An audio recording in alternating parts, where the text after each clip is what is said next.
It's all a matter of perspective.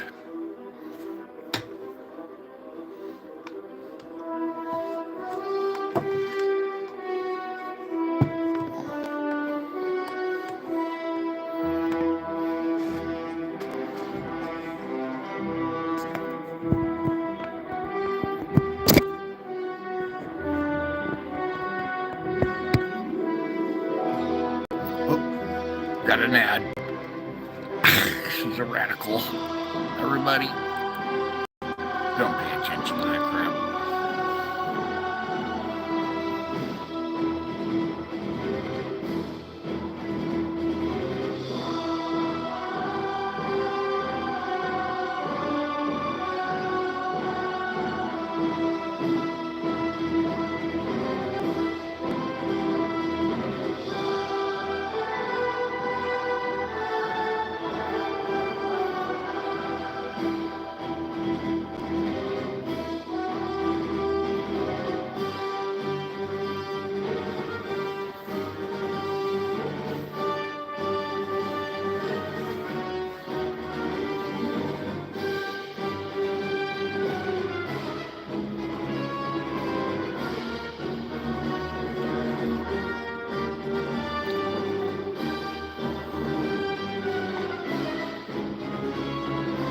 Don't do it.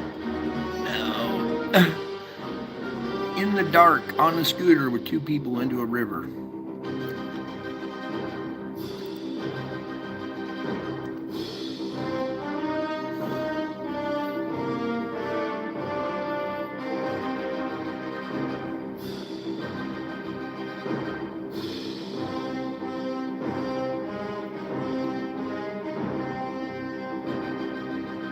To the rescue.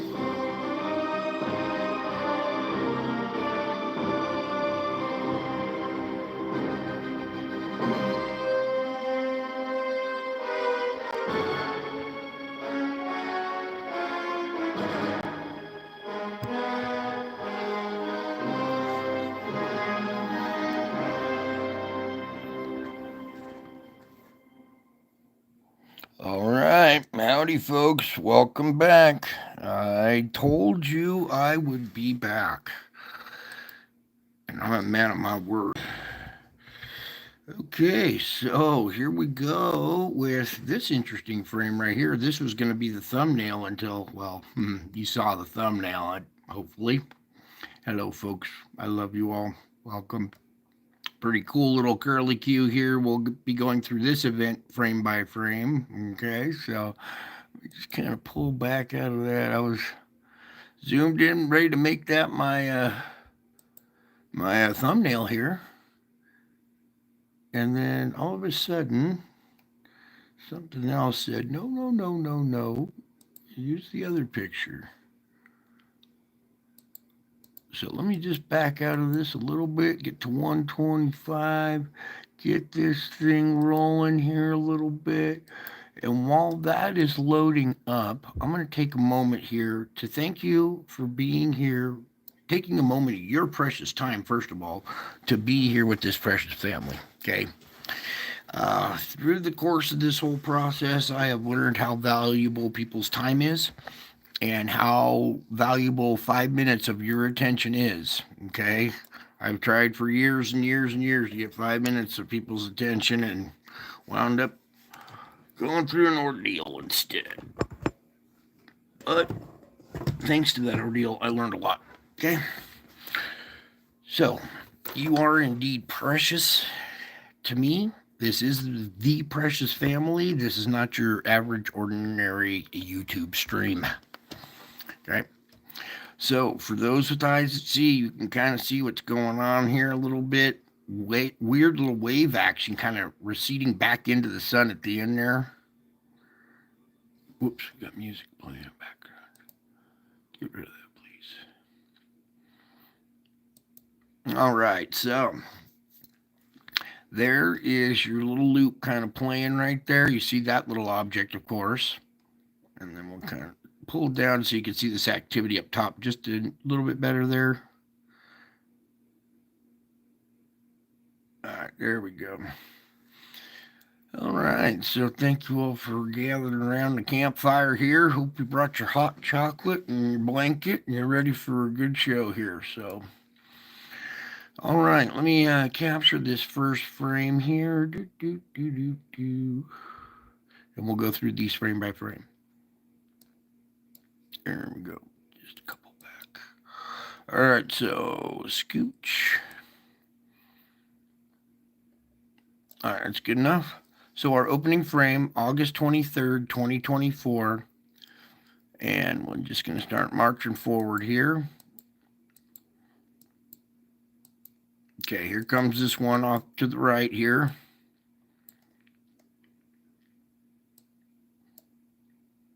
Okay, last night we looked at this. You see the spread going all the way around this way, but looks to be something in this area right here, especially with the way the plasma is streaking off the top of this black spheroid right here. All right, let me pull down just a tad bit because we got more to go. You can see the little moon that's with it, the little satellite. You can see plasma spraying off the top, shooting back, and the instrument reacting to that flow. See how it kind of severed? That little flow is kind of different stream than the rest of the color. Here, let me go back there. I was holding the mouse for a second. Whoops, previous. Just zoom in really quick on this frame here.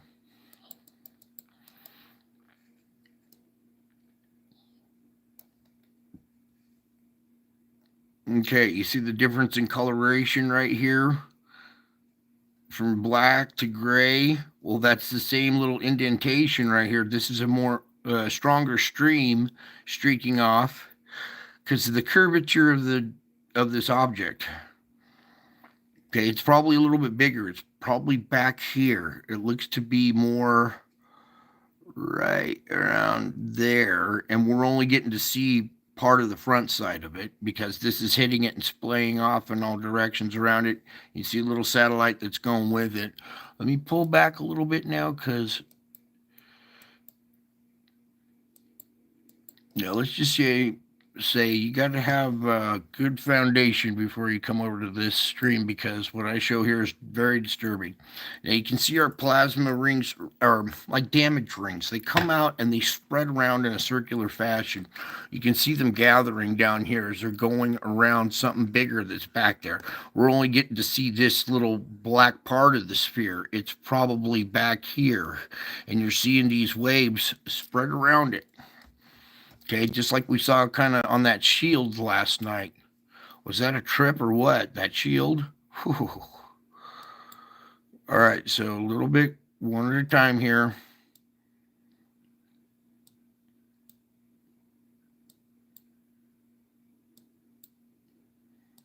You see our little satellite moon, a little more defined here.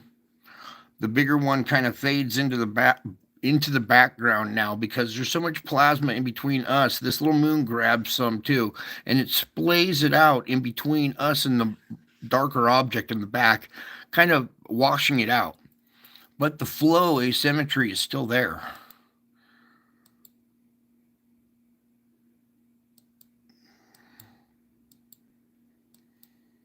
See all kinds of other little satellites trailing with it too.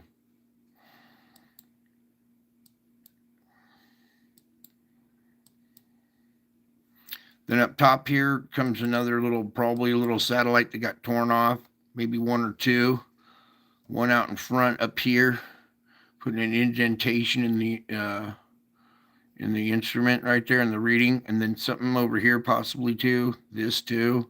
So when the little satellites interact with the magnetic field of the sun, let me slide over a little more. When they interact, they get ripped off and splay in all different directions, much like breaking a rack of pool balls.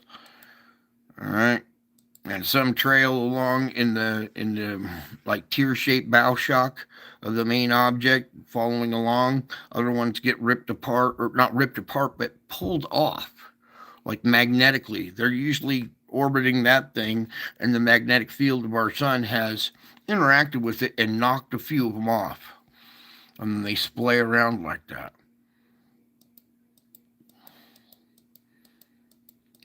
And there could be ones that are just orbiting that bigger object further out and ones that are closer in. Now here's our little curlicue event thingy going on down here. Okay, just kind of out of nowhere, you see this faint little bow shot coming in this round object, possibly right in there. But watch as we go, boom. You can definitely see this bow shock right here. Let me go ahead and zoom in on that. Okay, something going on here. Almost kind of looks like a triangular craft, but let's just kind of keep plucking away at this. I think at this magnification, I can still get the button. Yeah. Where'd you go? Oops. Right there.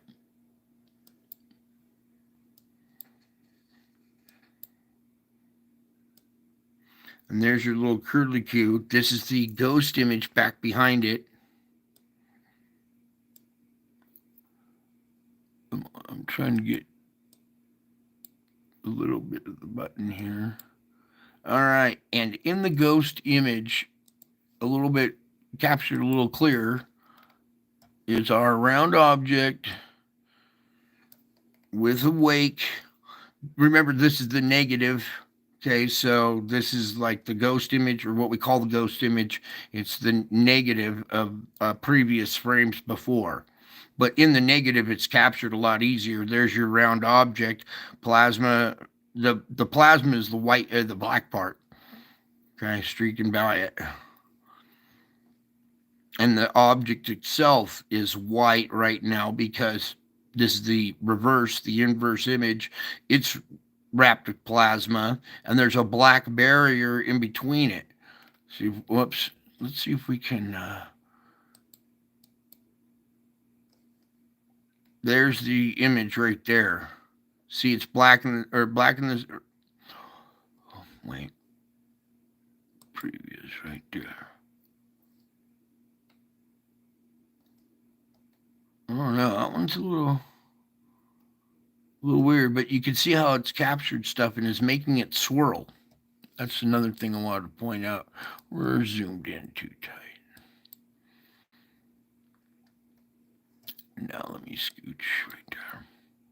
Back up a couple frames. There's that little swirl, that curlicue swirl right here. The original image right there. That's the one I wanted to get. My bad. Sorry, in and out, zoom, slide. All right, so let that sit there for a second. And pretty strange reaction to plasma, right? Swirling around in a curlicue like that, especially way out far from the sun like that, still spinning around, roiling like that. So clearly an object in there magnetized, has grabbed some plasma from the sun and is pulling it along with it. Okay, you should come over to this instrument and check it out. Zoom in, zoom out, check out some of these frames. Okay, because there's a lot going on in there. Meets the eye. Like that little guy right there. Anyway, we're going to pull back. And we're going to go back to our report. All right, so let's slide down just better so they can see it all. All right, now let's proceed along here. So there goes your little object there with quite the wake and bow shock. That's another thing. This is a well-defined bow wake. It has a bow shock on the front and then this wake that comes off, stretching all the way back.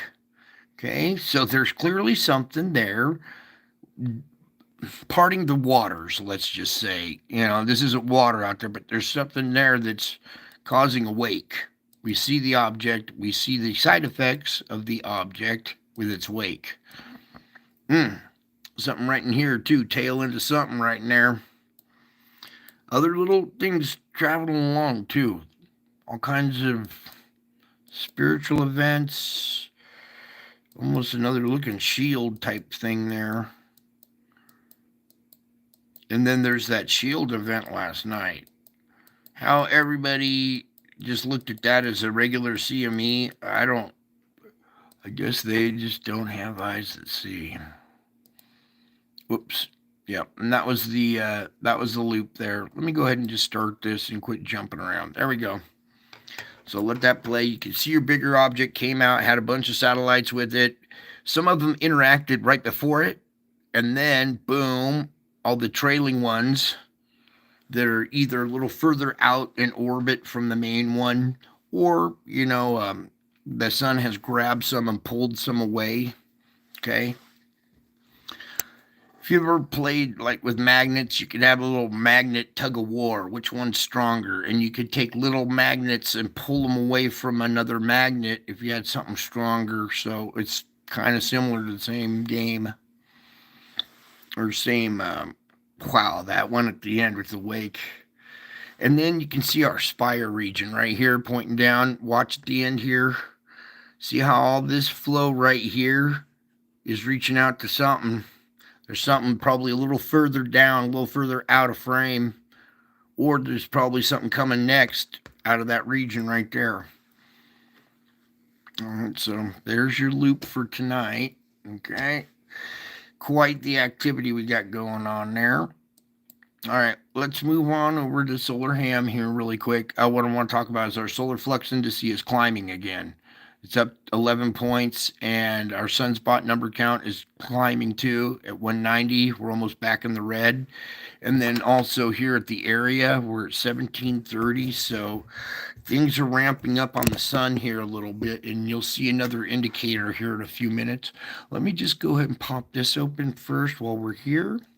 Zoom in on this. All this zooming. Zoom, zoom, zoom. I am just zooming all over. All right, so here's your 3790. Still very strong. Still a very healthy core complex right here. The red, blue, very close right there.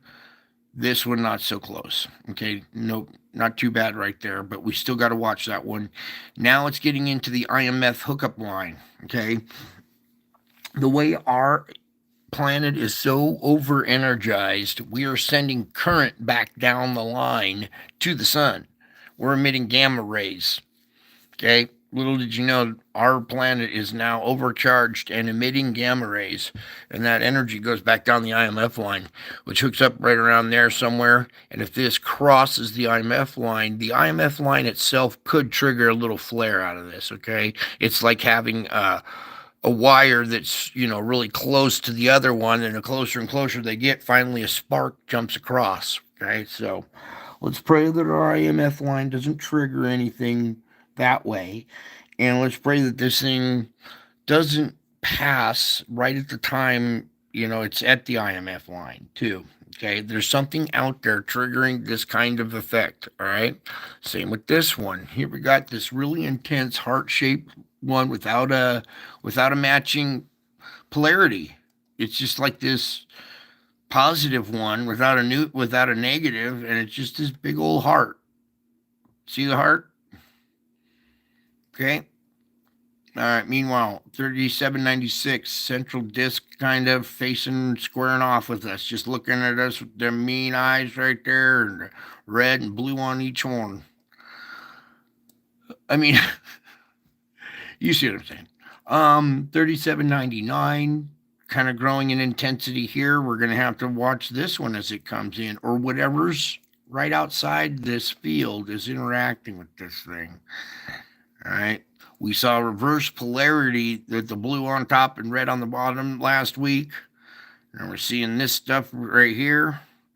So all kinds, we're just going to continue to see sunspots. They flare up every time these objects move in, or we get closer to them. One of the two. Sorry, we should have stayed. There we go. We got to back out this way now. Okay, and let me come on over. I just wanted to use the bar lord.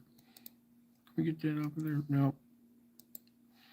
All right, well, we'll just slide on down to your GOES X-ray flux today, okay?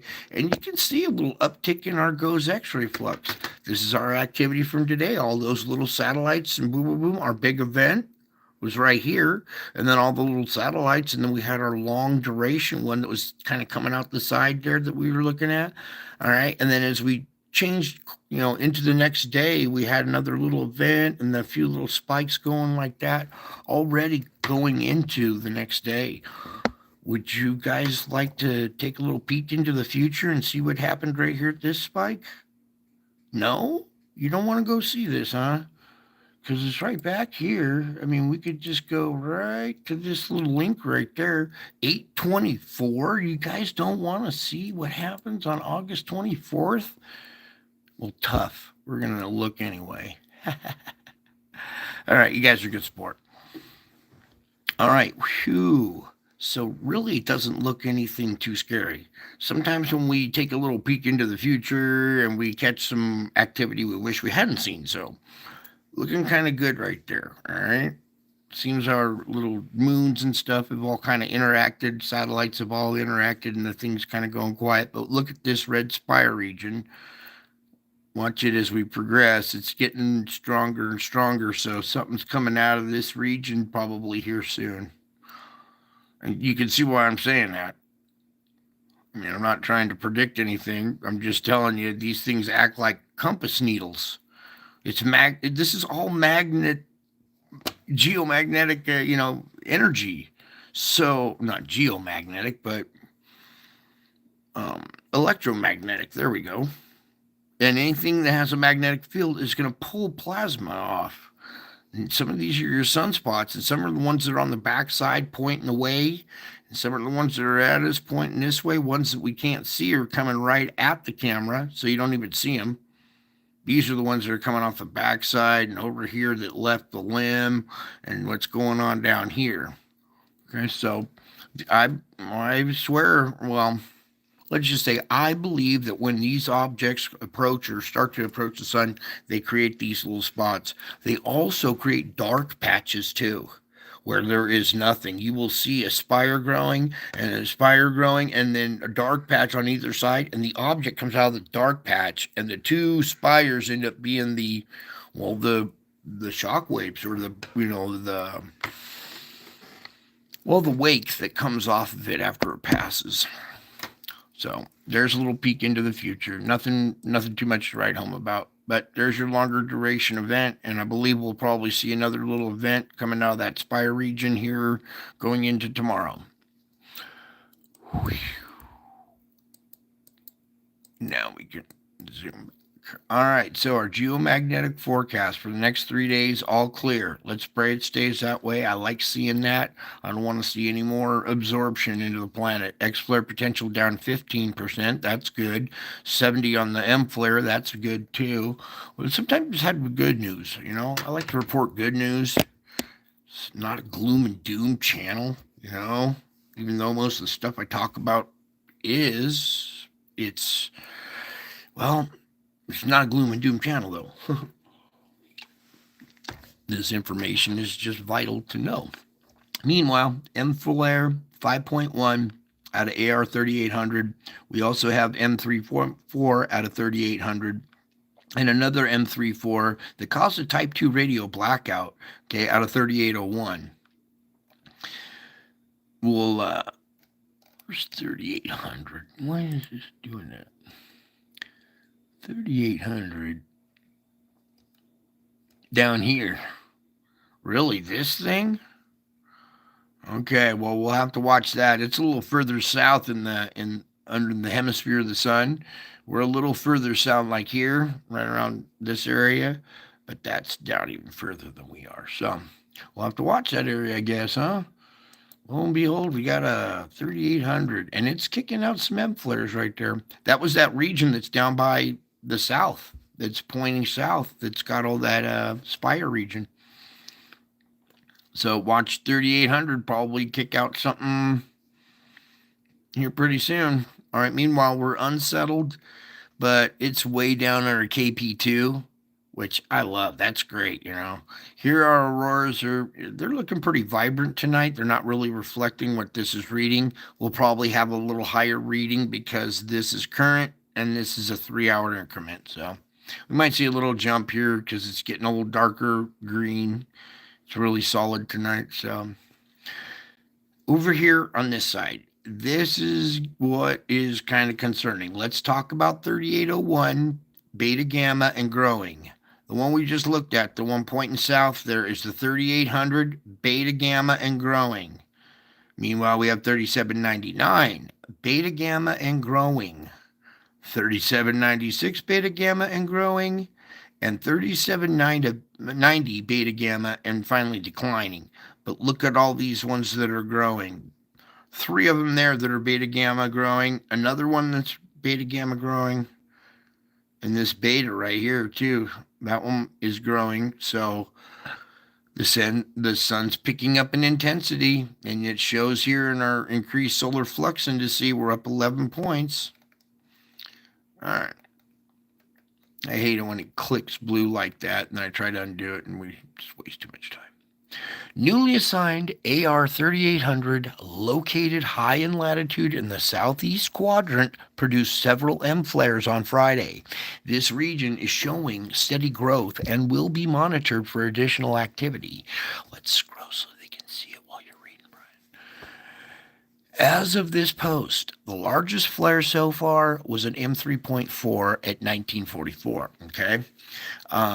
AR 3800 is suddenly a bit of a firecracker, though. In addition to an M3.4, the region just produced a 5.1, okay, an M5.1.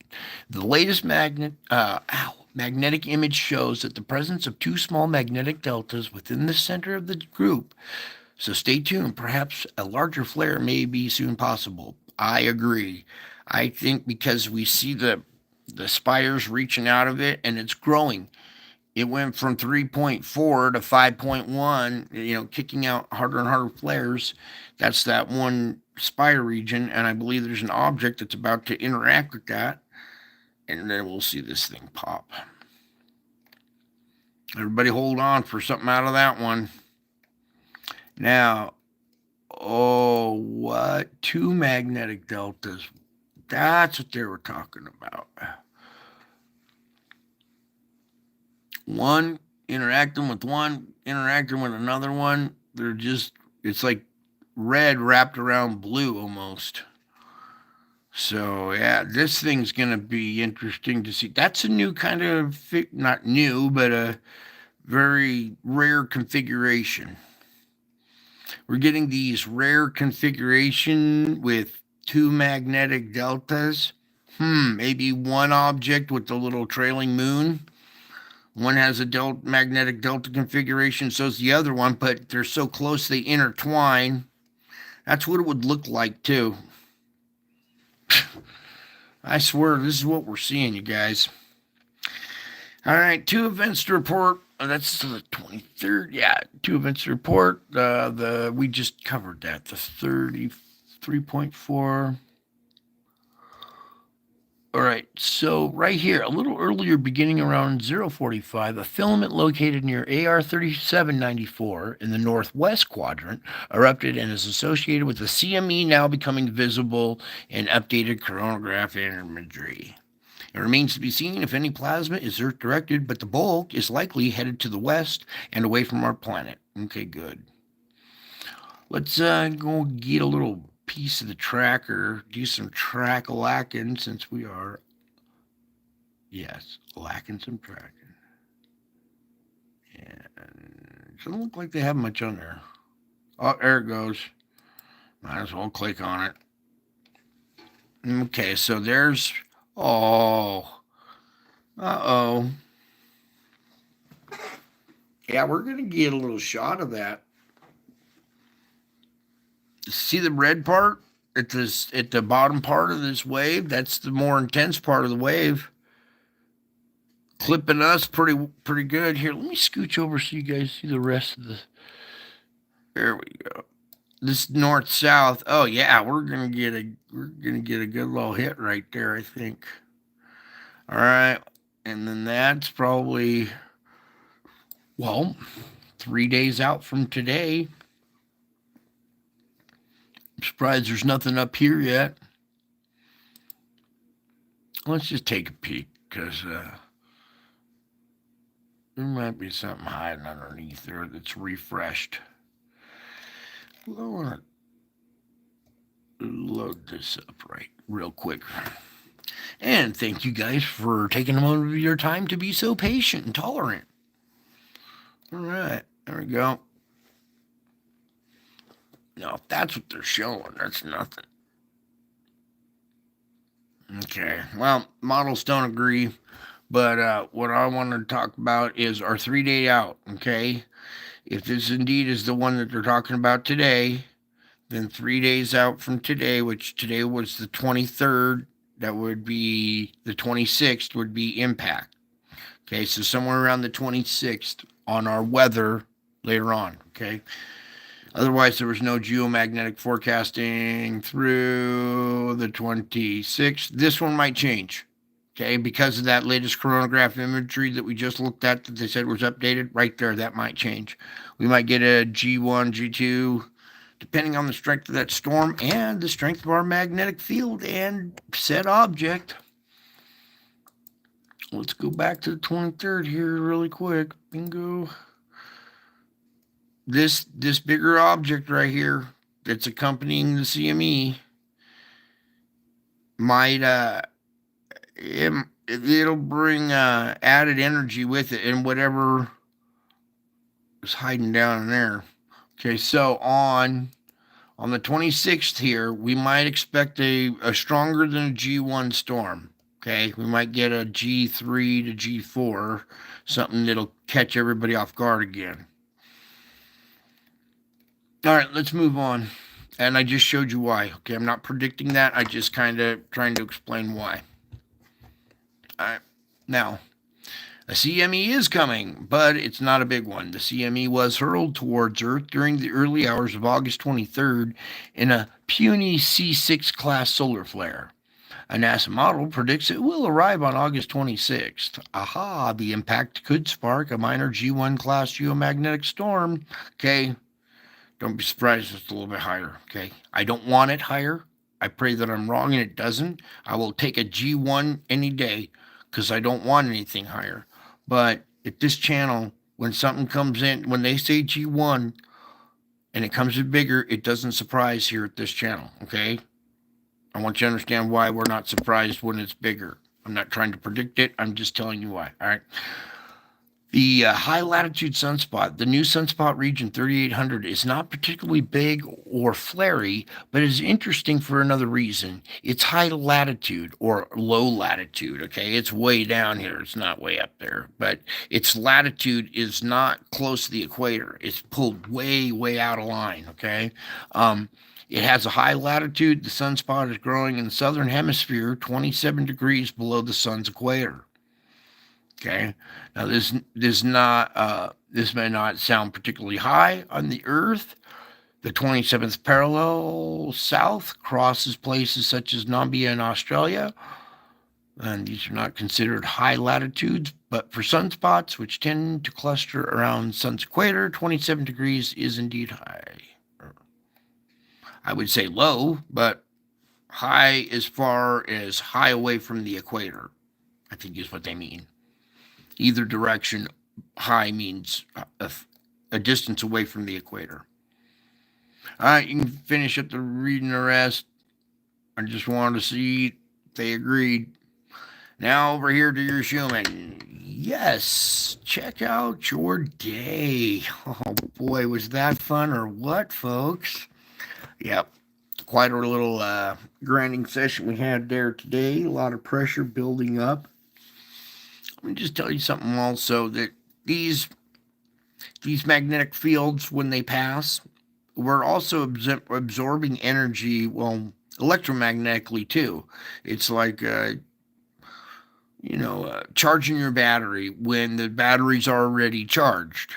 You hook up to a battery charger and then put the poles on and you're adding more energy. Well, now you've overexcited stuff, and now we get grinding events quite easily, okay? We're going along, having a great old day, good continuity, little hiccup right there, but good recovery, and then wham, and it grows, has a break in intensity, and then slam, a really hard one, and then a break, and then grinding afterwards and tapering off. All right, so that's a kind of a representation of what was going on with your mood in the background without you knowing it. Okay, all produced by energy being absorbed down to the core. Core interacts. This almost looks more with this break, a sudden charge, a break, and then another little fuzzle. This almost looks like the pass of an object right here, especially when we have a really quick break before a really strong blast. All right, usually tapering events taper up. We have our increase, but there's no slight break, especially on both sides like that. That seems to be an indicator to me that we had an interaction with a magnetic field that buzzed our ionosphere. It charged the ionosphere. This is not a reading coming from the ground. This is an electromagnetic interaction with the ionosphere. This instrument captures the echoes that come from the ground, bounce off the ionosphere back down to Earth. Okay? So sometimes we get readings and you see these little increases, these stairs right here. Bing, bing, bing, bing, bing, bing. That kind of shows me this is not your typical buildup of energy. This is our magnetic field interacting with another. Okay. And it's still producing those frequencies at that intense level. Okay, so if you were feeling weary today, lethargic, or a lot of pain, confusion, irritable, well, this is why. This activity, these frequencies hit you hard in the background, and your body relies on a 7.83. And when it gets interrupted, well, so do you. All right, but something happened there. This reading right here is the different kind of reading that I talk about. That's not our kind of normal activity. Some of these are starting to look a little questionable looking back now. But whatever happened here still affected these frequencies. And now we're coming out of it. Thankfully, it's getting old. Let me just refresh. Yeah, so we came out of it. Good continuity right now. So everybody's calming down. That's good. Whew. Moving on now. Everybody, here we go. Just a quick peek around at our storms really quick before we get into all the sandstorming. Here's these hurricanes lining up for Hawaii, and now they are looking to really kind of head in that direction. This one I was hoping would kind of travel a little further south. It's getting this pull up this direction now and getting closer and closer to striking the island. Even the outer bands are going to, give them some precipitation. And you have seen that even rainstorms dump a lot of water now. So even if it's not a severe storm, they could still see flooding. Okay, so everybody start praying for Hawaii, and everybody on Hawaii brace for impact, because I would go out and get all your supplies now, because when this thing, if this does make landfall and cause damage and knock the power out, you won't be able to get supplies during this time frame before this one gets. All right, and this one's even closer on its tail. So if you guys better start taking precautions, because if this thing moves through and knocks out power and facilities, and we've seen fires and stuff in this area that have already kind of, made infrastructure and responses weaker. Okay, so I would start getting prepared, everybody. Thank you, D-Rez. I appreciate you being here, bud. I miss you.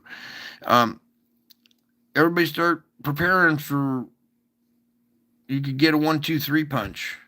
And then as we kind of look back here, this other area of vorticity kind of petered out, but we do have that big sand plume that's coming through here.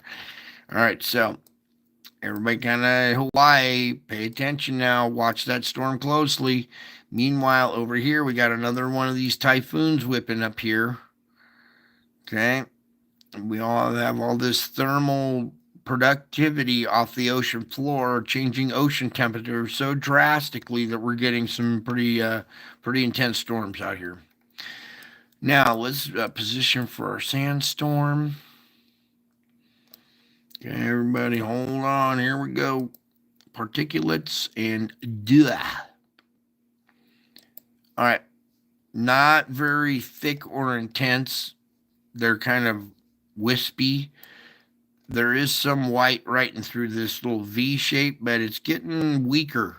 The sandstorm is kind of not pumping out strong white plumes. They're more green, mint green plumes, all right?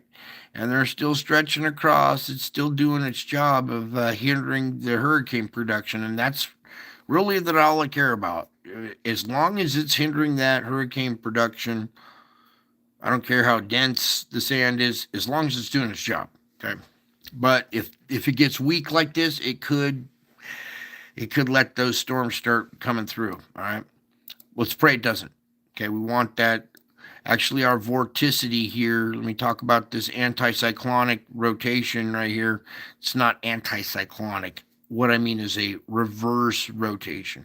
And that has disappeared now.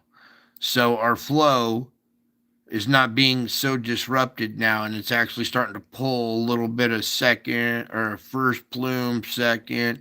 So let's hope that this continues to pull off more sand. Okay, because we want all that covered nice and pretty like.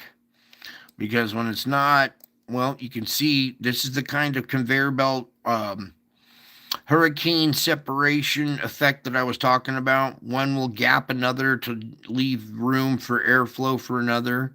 They're not perfectly even, but you see 1, 2, 3. We had a fourth right there.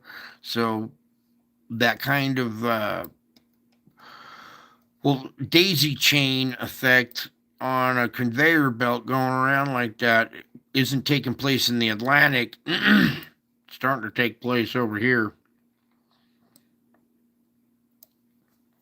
Yeah, we were chilling when Trump won at 16.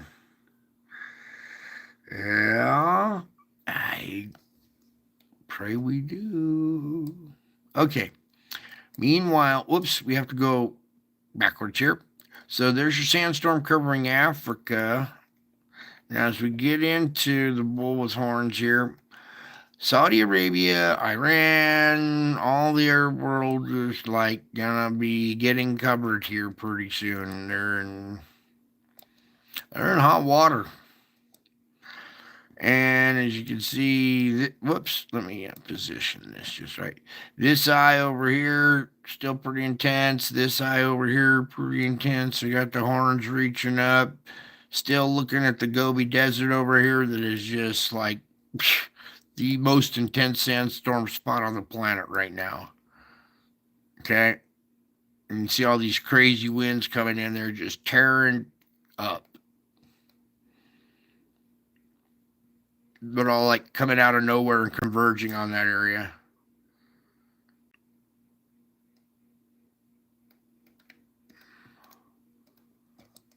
And, well, some of you can see why.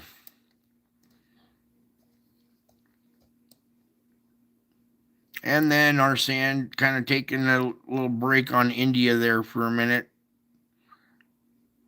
All right. And then it's circumnavigated the world, it looks like. Well, maybe not. This still might be sand that got drawn out and pulled back out here. But before, this plume had reached out and touched this, and we had it all the way around the world for a minute there. But pretty much, there's only this little stretch out here where it's not. And you can see which way the wind pattern's taking it. Or maybe this is our gap up here. I don't know. It's hard to tell anymore.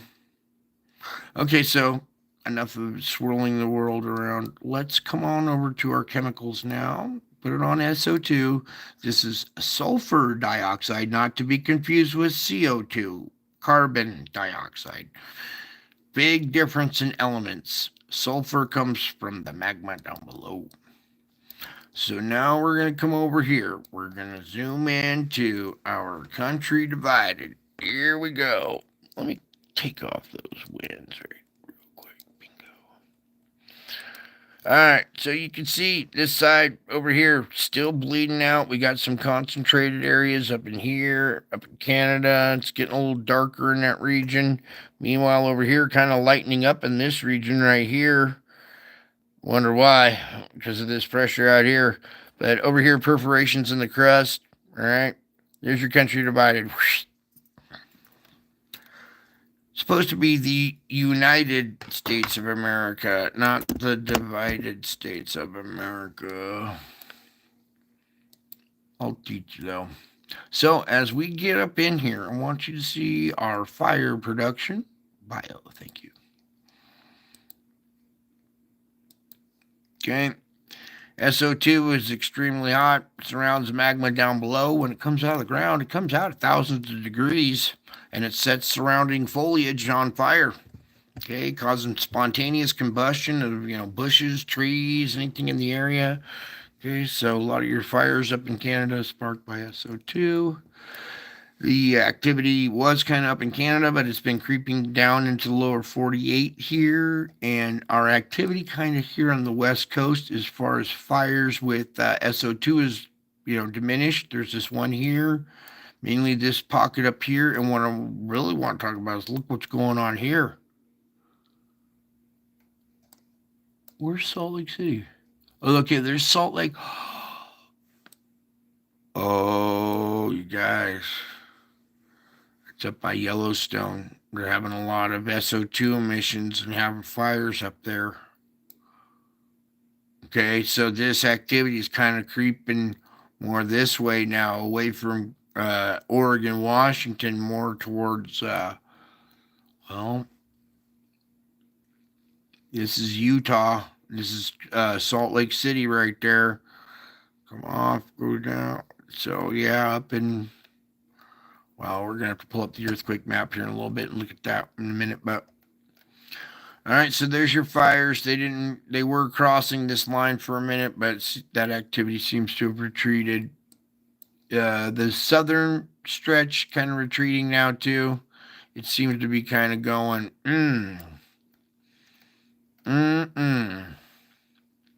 all moving. Here's a spot. See, it doesn't have a fire there, but a lot of intense pluming coming out of this region. And then right here, well, you're getting fires there now. Turn off the fires. None. I wish it was that easy. You could just click and then all the fires would go away. But as we move into Hawaii, go check on someone I love. Yes, still SO2 emissions out of Oahu. The crater there still got SO2 emissions, but it's better than having volcanic activity there. Too many people on one small place. Meanwhile, we can have volcanic activity over here. Bigger island, not so many people. Meanwhile, SO2 emissions, this area, the hub of the Pacific Rim, doing its job, relieving pressure.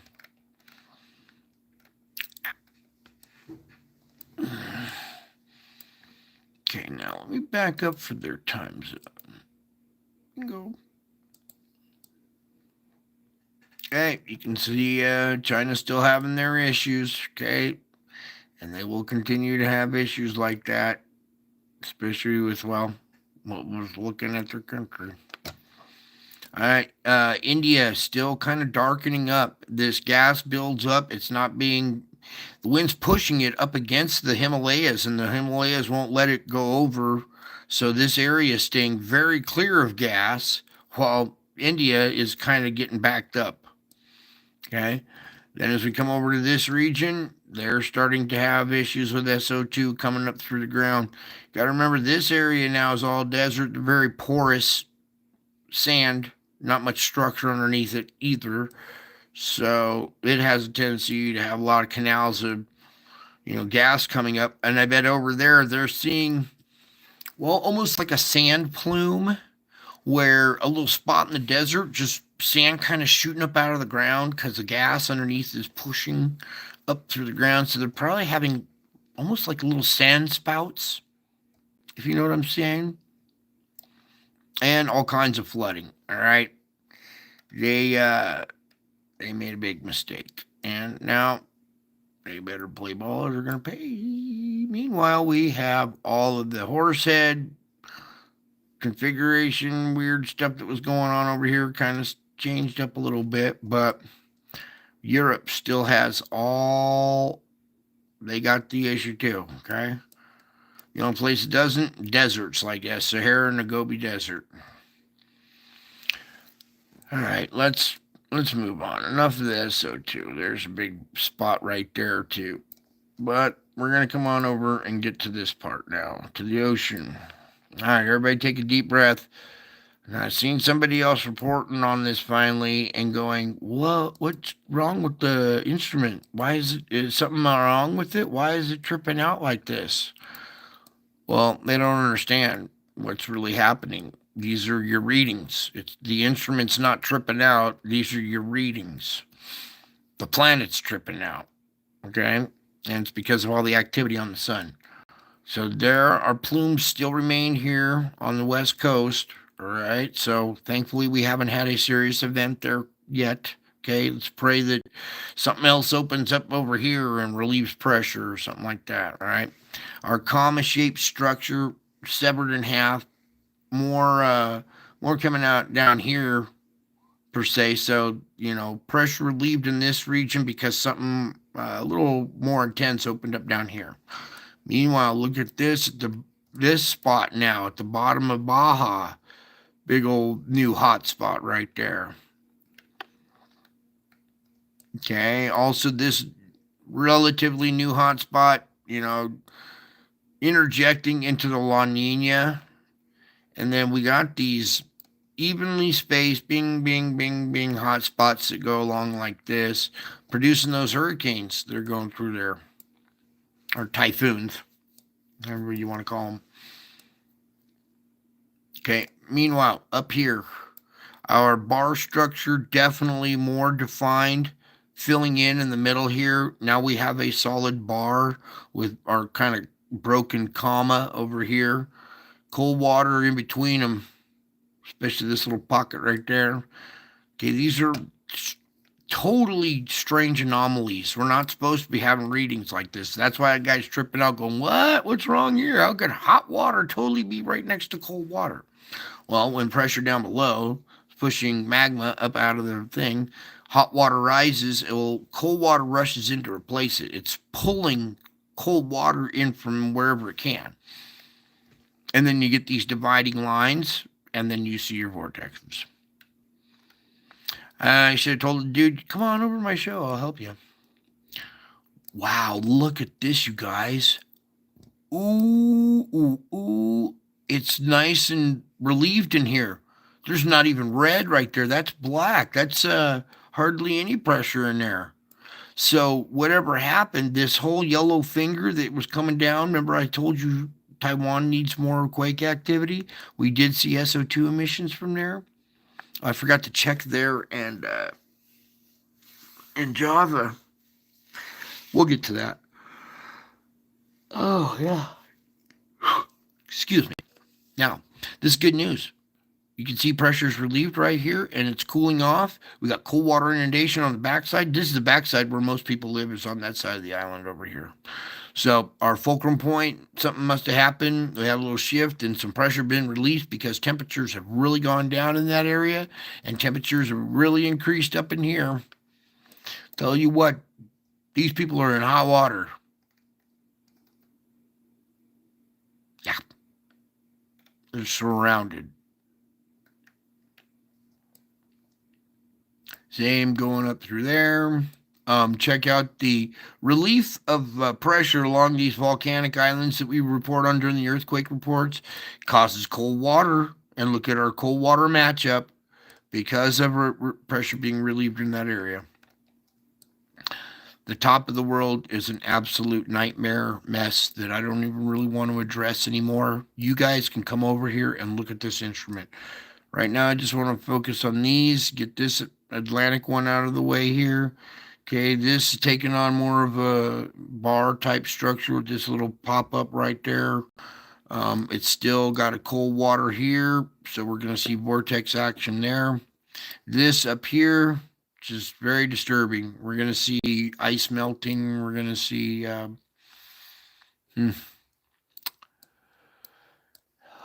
right, let's just put the winds on. I can't do it much longer, Lord.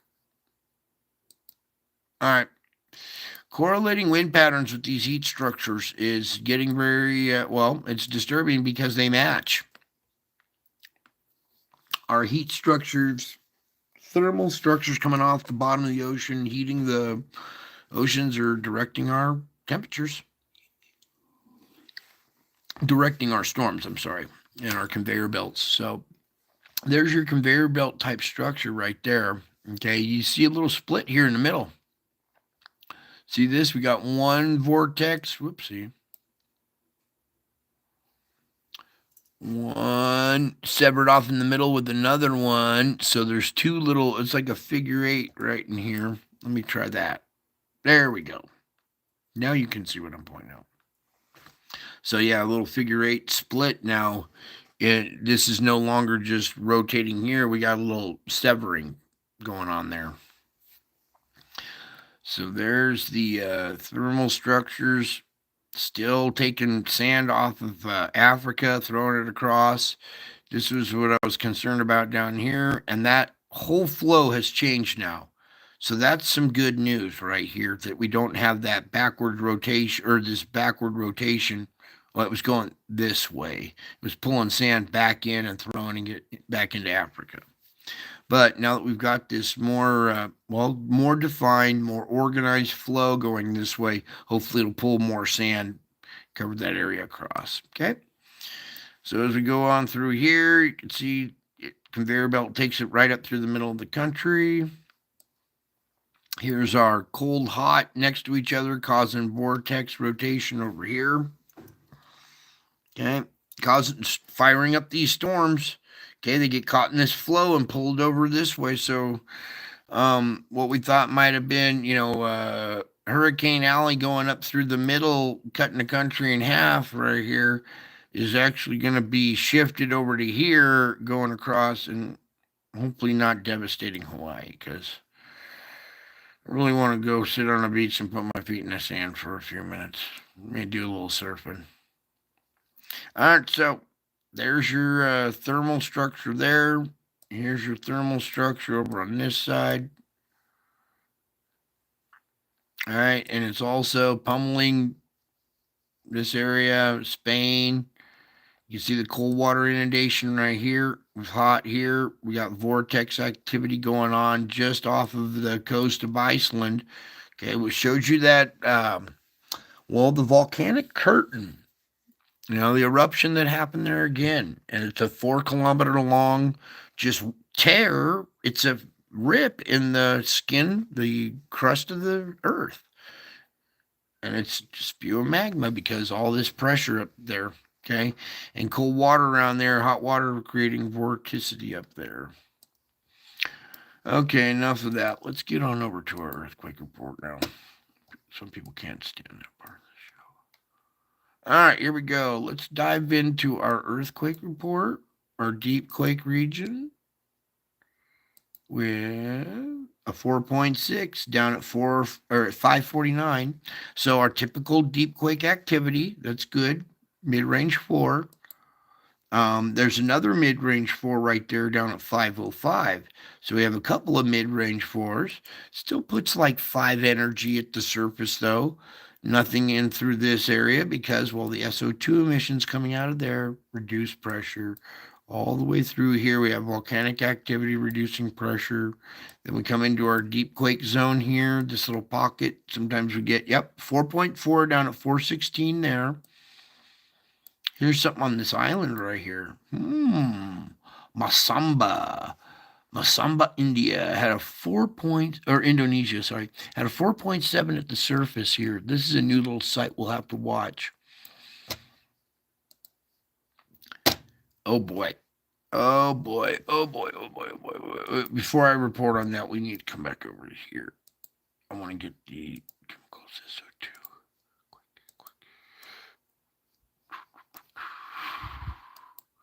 Where? Oh, yeah, yeah.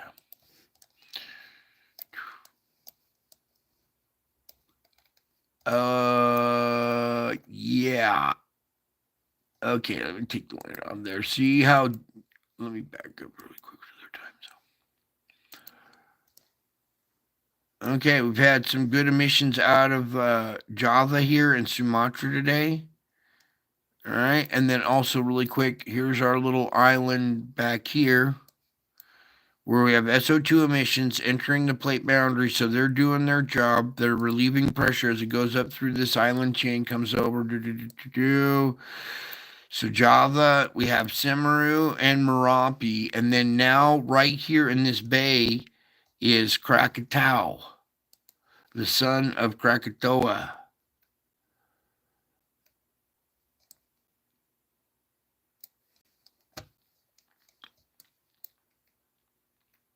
That's it right there. Okay. And this quake is just down from it right here. 4.8 down to 46. This is a volcanic island with an earthquake at the base of it. I'd start watching out for this island maybe coming to life too. Cool little island. Let's go take a look at this little bay. Would be cool. Yeah. All right. Sorry. Take you on vacation there. So right here is Krakatau. So right, we're seeing activity close to this volcano, right in that fracture zone. Well, it's not a fracture zone. It's actually right off the plate boundary there. So much pressure coming out of that region. It's setting off these volcanoes. We got SO2 emissions, and now pressure coming out right here in the Sunda Strait. Okay, this is the Sunda Strait, Krakatau right there. We better watch Krakatau. Some pressure got relieved, but there's something going on down there. Meanwhile, all quiet through there. Let's go up through Japan. 4.8 at the surface there. 4.6 the surface there. And right outside Tokyo, we got 4.8 down at 64. Again, up here at the Kamchatka Peninsula, this place had been rocking for a minute. We had the big earthquake that set off, a couple of volcanoes. Here's your 4.9, the longest list in the world. You know what we do with 4.9s here. Down at 20, mid-range 4 down at 30, another 4.9, and 4.8. Okay, so some energy being delivered right here, being relieved at this point, right up before our fulcrum point. Something tells me this area kind of jammed up and that all the pressure is coming out through these volcanoes and backing up and coming offshore right there. That easily jammed up because look how sharp of an angle. Energy has to change direction literally 90 degrees. As we come up through here, we got to do the all magnitude before. Let's finish up the rest of the world. Fulcrum point 4.6 at 35.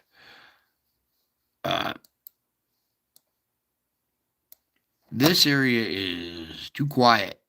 They're going to see some earthquake activity and volcano activity here pretty soon, or intensification, because it's just kind of quiet in that region. Right, this pressure needs to be relieved. There's nothing along the mid-Atlantic ridge, but I'm telling you, there's activity going on there. They're just not telling you because, well, probably too disturbing. Okay, let's get into our all-day, all-magnitude earthquakes for America. Okay, little micro quaking going along here. These little volcanic islands, you see all the little yellow dots. I'm not going to touch on all of them. They're really small, but those are all indicators. They're all little volcanic islands going along there. All indicators of pressure down below. Nothing here. 2.2 and 2. Okay, multiple fulcrum points here, the bay, the actual plate boundary, or the cove here underwater, the actual plate boundary, the red line, the bay, mountains. You can see it go back and back. Very, very small activity up here today, 2.2. Coming on in for a touchdown here. Small activity there. Nothing at Rainier. Some quaking at St. Helens. Nothing at these volcanoes, though. We're going to see something if we don't see more energy released in that area. Finally, a fulcrum point quake. It's not right on the fulcrum, just off of it, but I will take whatever we can get. 2.9 down to 22. Not going to cut it. 2.9 is not going to relieve this kind of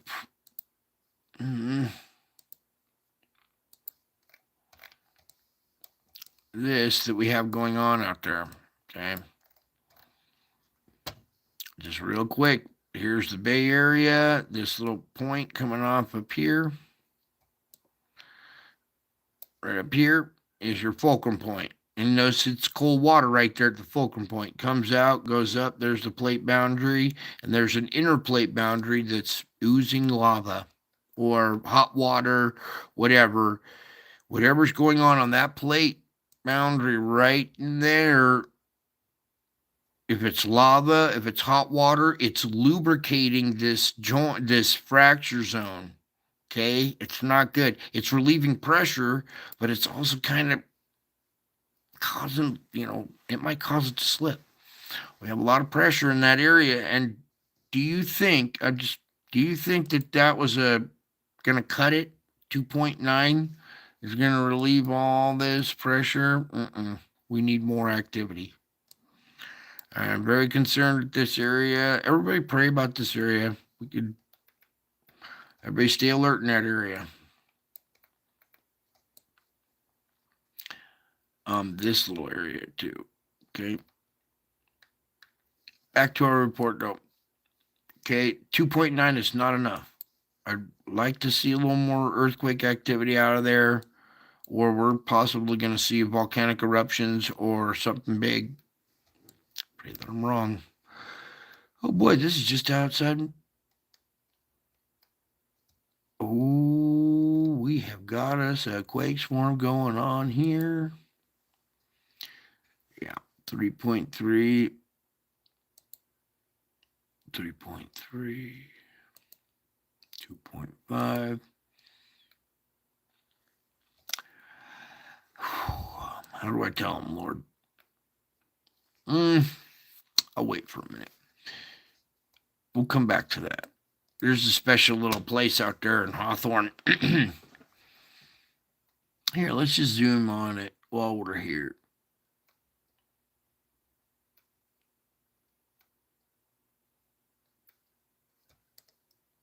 You guys know what these are?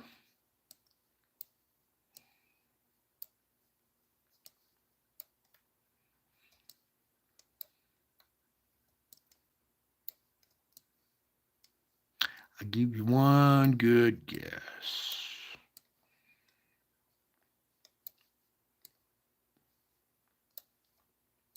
Okay. And it's a very big place, especially under that. Something going on under there.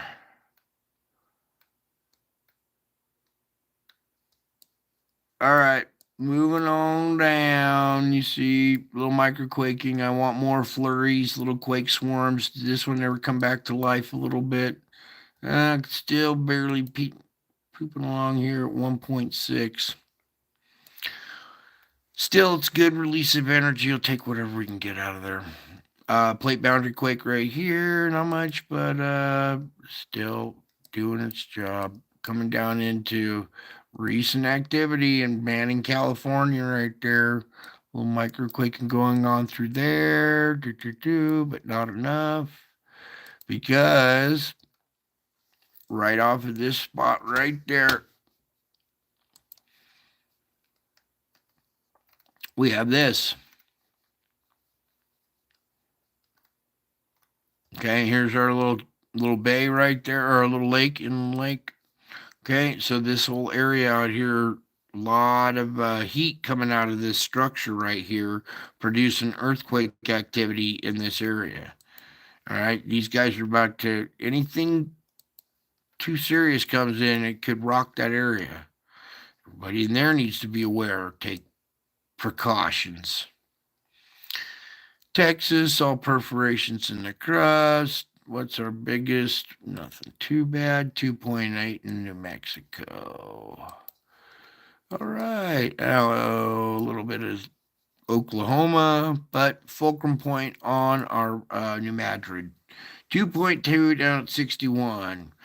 The Craton, run along here, comes up, boom, go back down. Here's your fulcrum point of this 180 turn in it. Okay, so that is like a major fulcrum because it comes up and does a 180. That one right there almost does a 180 too, pointing that way. So you got one pointing up and one pointing that way. And at the very tip right there, that's going to be one of the spots that you'll see earthquake activity, happen when pressure comes underneath. It's a little indication of a weak spot there. Quick magnitude check. K3. Very quiet through the Cocos. One fulcrum point. 4.2. And we are out of here. Let me close out that and that and that. We'll keep that. We'll put this up and get rid of that so we can open up a volcano page.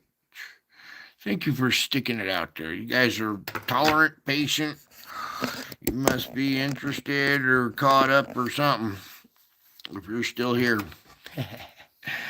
All right, so it said 34 and 31. That's 65 volcanoes. Okay, so volcanoes today. No ad, thank you. And here we go. 34 erupting, 31 in warning. That means they're still currently active, by the way. 65. And if I'd have told you, whoa, maybe later. If I'd have told you 7 years ago when all this stuff started happening to me that we would be at this point and having 65 volcanoes, you would have said, Brian, you're crazy. And here we are. And I am still crazy about you. Here's a nice map of Iceland here showing their fissures and their cracks opening up. So, Sparensky, do 100 cubic meters per second. 100 cubic meters per second, which is only about 1/20th of its peak flow. Okay, good. We need to see a lot more. We could use a lot of pressure came out of that curtain. That's like 100 vents being open at the same time in a big long rip. So a lot of pressure comes out all at once. So that's good. Meanwhile, Ibu, 8,000 feet. Luatobi, 7,000. Semeru, usually 15. Okay. Marapi doing its job, probably about 14. Dukono, 8. White Island, low level eruption. Sangay, 21. Sabancaya, 24. And that was just in the last few minutes. Let's go into today, which is now yesterday. Well, because time flies when you're having fun. I guess we're just going to go on down. Look at the pretty map. That's a lot of volcanoes. This map used to not exist. There was only one volcano in Hawaii that was kind of simmering. Now all of a sudden we have a map with all these red little triangles all over it. Don't forget about this one down in Antarctica. And these ones here are still going off. Zvarensky, Coast Guard and lava fountain came concentrated at two central craters, or two centers. Sorry. I need to get my glasses. But here we go with this. This is what I'm talking about. Your big, long fissure opening up. This is a crack in the surface. You got to remember, pressure is coming down from underneath, pushing up underneath the ground, and it's like overcooking an egg, overboiling an egg. It will expand from the inside out and crack the shell. And this is what's happening. The pressure's pushing so bad that it's ripping fissures open, and lava comes squirting out in these curtains. Curtains of lava. And those curtains release a lot more than, say, if it were just one little opening right here, right? And these things shoot up quite high. Okay, that's a lot of pressure being relieved at that site. So that'll help. Every little bit helps, kind of. Try not to yawn anymore. Ibu, 8,000 feet. IBU at 8,000. Marapi, 14. White Island, 6. Fuego, 15. Not too bad there. Sangay, 20. Reventador, no VA. Sabancaya, 24. And these are the lists that should... I won't say it. But they turn my stomach every time I look at them. This is pure insanity.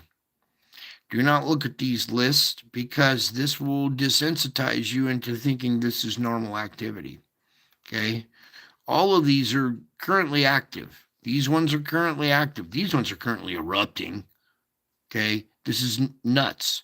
Every time they erupt, that puts more ash into the atmosphere. Okay? More particulates for water to adhere to and make water droplets. Okay? So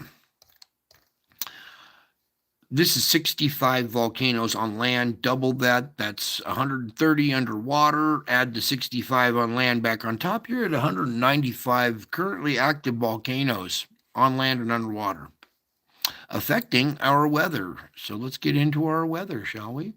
And while we're loading up the weather, and just let it go there and load up all them nice little frames for you. So many different factors now that our weather prediction maps, well, they do their best to keep up, okay, with typical weather knowledge that we've known from the past. But now we have other factors, and they make weather prediction very volatile, weather is very volatile, so it makes predicting it hard. Anything after 3 days is kind of out of the ballpark anymore, because, well, we have activity from the sun that enhances stuff as well. So, yeah. Here we go, diving on in. Let me just scooch properly. Current conditions, nighttime of August 23rd here. We got severe weather coming into Northern California, still skirting the border up here in Canada too. Oh, look at it creeping right up through this area through Mexico there too. Morning of the 24th, noon, convection, nighttime. Morning of the 25th, noon, convection, nighttime. Ooh, a little bit up there, especially in Canada. Morning of the 26th. Now, this is the day we might receive a little geomagnetic storming enhancement, depending on G1 or G2 or G3 or G4. Okay, but we could possibly see enhancement to any weather that you're looking at. There's noon, convection. Well, a little bit of convection in there. And nighttime. So not too bad. Okay, let's pray it stays that way. Here we go into the morning of the 27th, which is kind of outside our time frame here.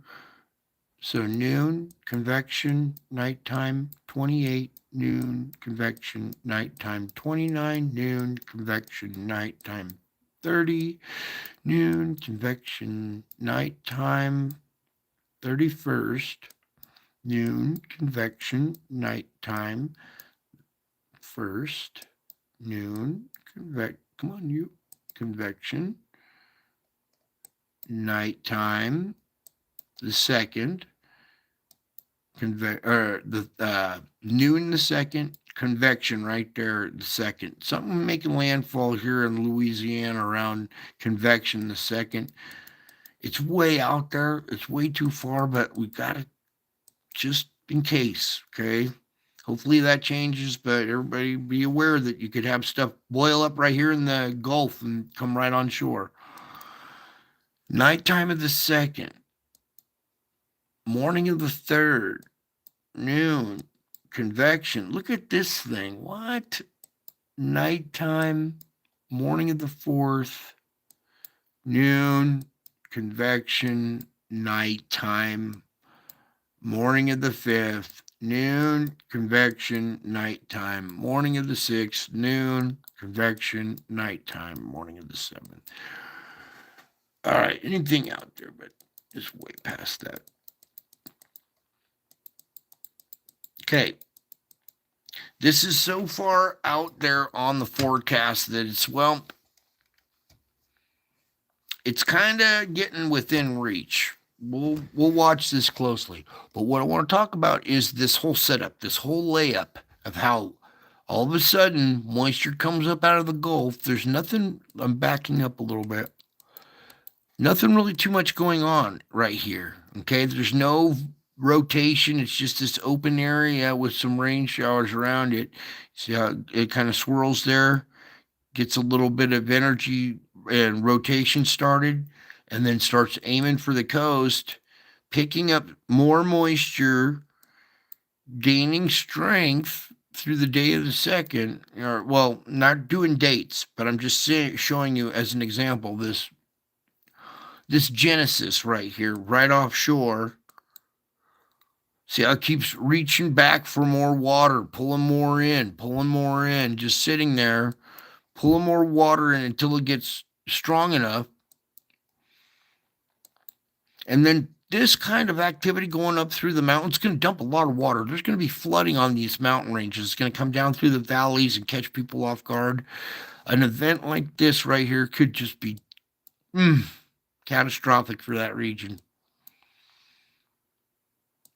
And you see how it just heads right up through Ohio Valley like that. A lot of people in that whole strike zone, that takes out almost all those states. Boom. Everybody in that whole path.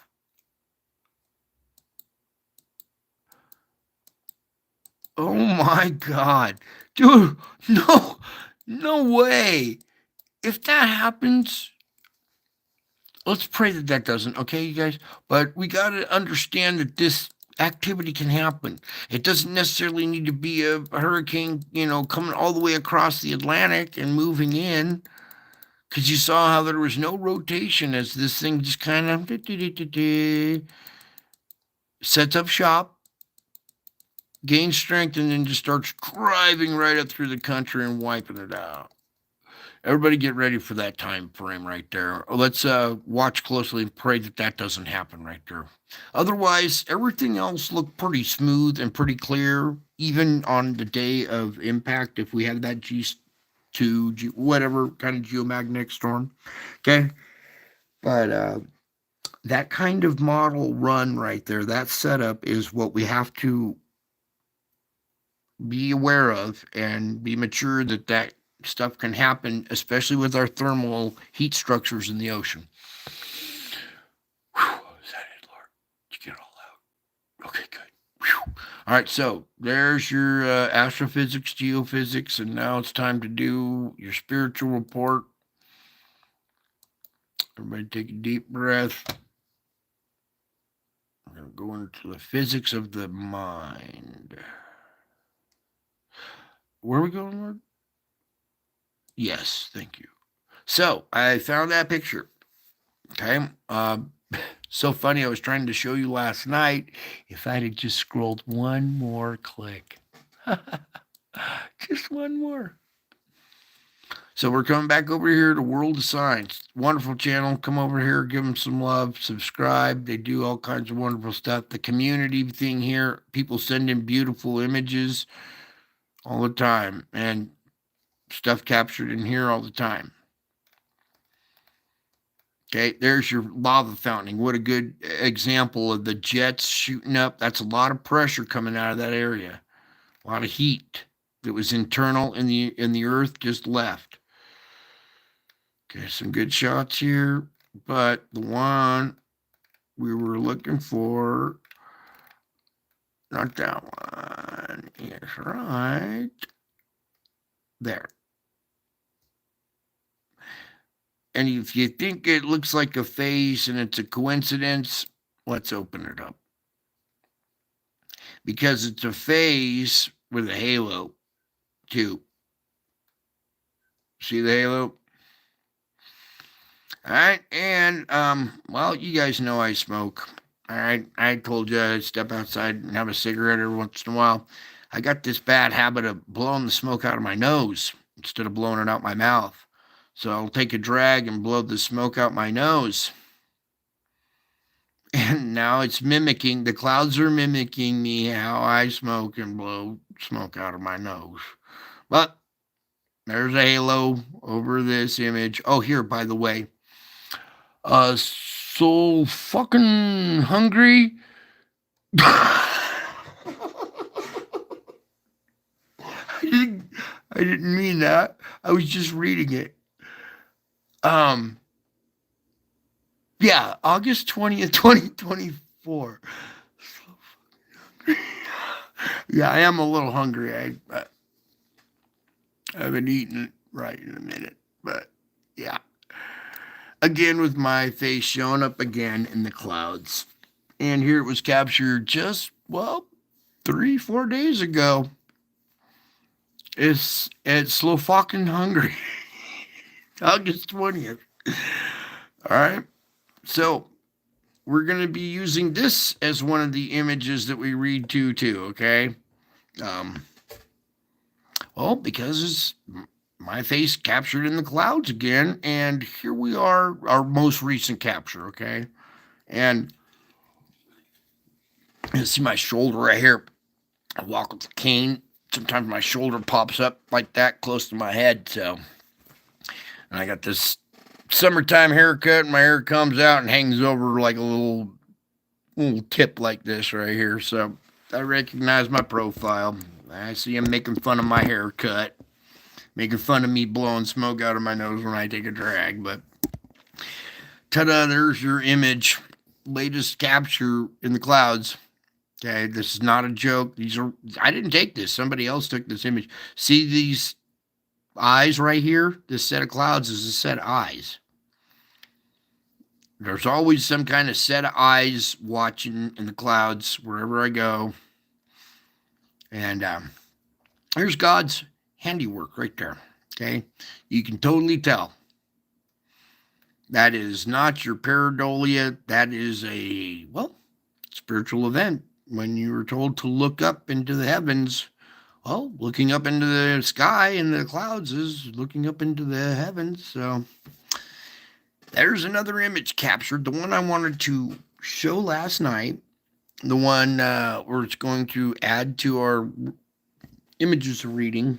And then also, I want you to see this channel come over there, give them love and likes and stuff. And come over and check out this image for yourself. Okay, I show you ones that I capture all the time. It's important that you see other people's captures as well. Okay. Now, let me get rid of some of this stuff. We're going to do our spiritual reading here tonight. I should excel that one there. Thank you. All right, so pretty cool stuff going on in the skies. And then we got all kinds of stuff that has already happened. Okay. Happened quite a while ago, too. It's so odd how everybody's been waiting and waiting and waiting and looking, and it's like, oh, dude, you missed it. It's been happening for a long time. Yes, you're right. There are faces everywhere in the grass, trees. You're getting smart. You're starting to see it in everything. Very good, because it is. It's not just pareidolia. It is. It's You're just becoming more aware of it, is all. Okay. Which is good. All right. So this is the part where kind of just take a break. Everybody breathe, relax, get comfy. Get settled in, say hi to your friends in the chat here, whatever, while I get set up for our spiritual report here.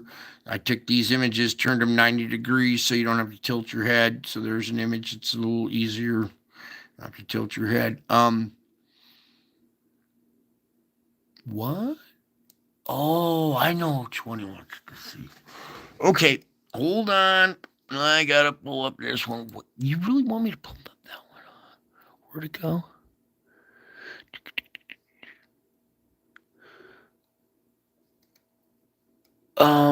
Hang on just a second. I think I'm getting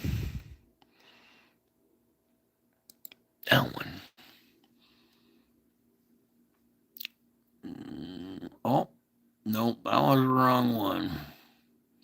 But here's the face, anyways. So, again, with this channel, World of Signs here, all kinds of stuff that people capture being sent in. There we go. That's not the one I wanted, but now that it's up, I was looking for.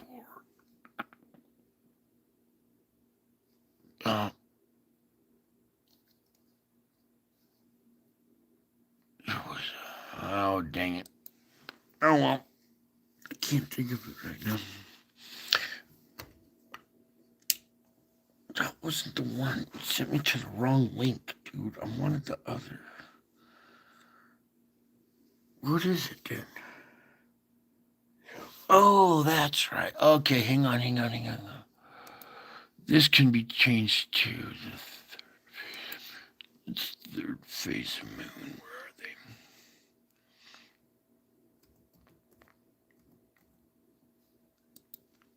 Another one of these type images were captured back. Where's it live? This channel is another UFO channel. I used to be a ufologist because, well, been plagued with that my whole life. And ever since I was young, I always knew this activity was real. Couldn't understand why adults didn't grasp it, comprehend it. They're supposed to be adults and so smart, yet they didn't figure it out. What the heck happened?